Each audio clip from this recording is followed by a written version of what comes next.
The role of system integrator has actually now become a role of system integrator. Earlier it used to be more of a contractor kind of a role, where there was a set piece of work to be done and people used to come and quote for it.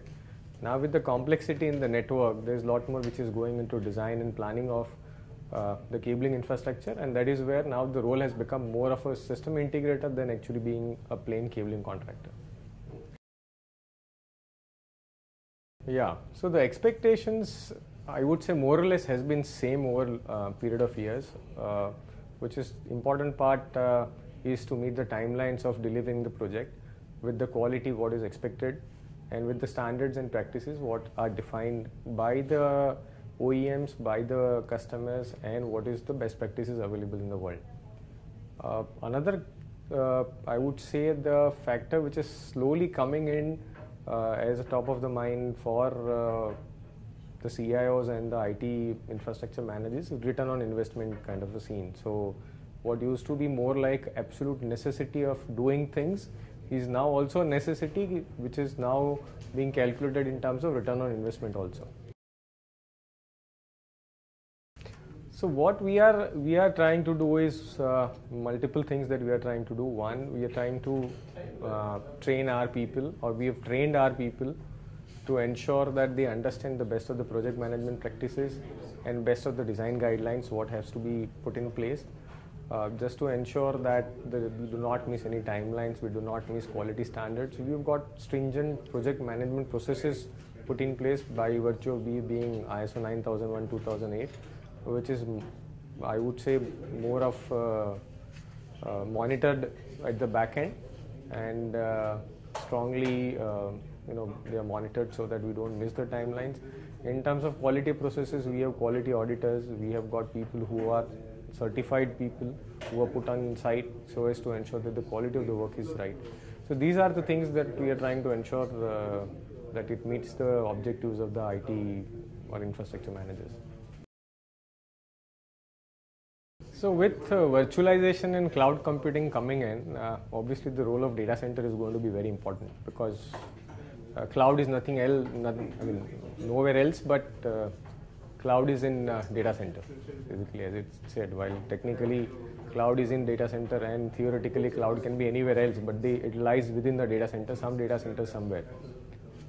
So with the fact that virtualization is now a predominant technology in being in use, the use of the servers and the infrastructure within the data center is becoming more and more important. So where servers used to run at, say, maybe 30% or 40% efficiency, now they are running at 90% and 90% plus, which means the effective throughput which are required are also going to be much higher. So if the cabling infrastructure is not done right, you will not be able to use the full value of virtualization.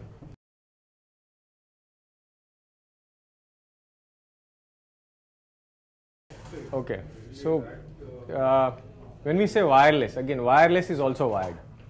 Wireless cannot be absolutely unwired, so you still need a wired infrastructure to support the wireless access points which are deployed. With the technology which is coming in, which is in 2.4 gigahertz or 5 gigahertz domain, even with best of the technology, we are still looking at 1 gigahertz. We are still looking at 1 gigahertz, 1 gigabit of shared bandwidth. We are not looking at a complete independent bandwidth of 1 gigabit. So with that, keeping that in mind, this is still a complementary technology. This is not the primary access technology in place today. And the newer standards which are still coming in, they're supposed to be ratified by 2015. So we're still a little bit away from saying that this can still become a primary technology.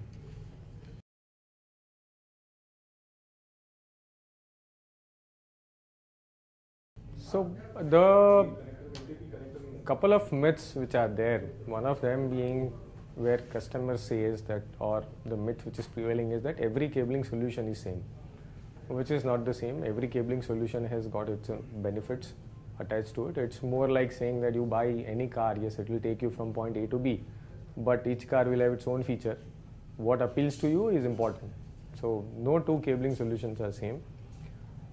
Quality wise, people used to feel that anybody can do installation and it will work, but that's not the fact. The myth is that this is not a rocket science, but the fact is this is still a science. So there is some science going into it, there is some art which is going into it, there is some technology which has gone into it, and there is a skill set which is required to do cabling installation.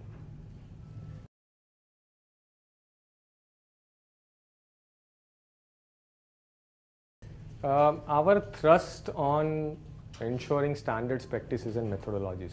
We ensure that the work which is supposed to be done is done as best of the prevailing standards, meeting all current and future standards which are envisaged, ensuring that this meets all the best practices of the industries and the methodologies which are defined by certain bodies. So that is our, I would say, USP. We are probably very few organizations in the country today which talk so strongly and which is so passionate about quality of work, ensuring standards, practices and methodologies are put in place.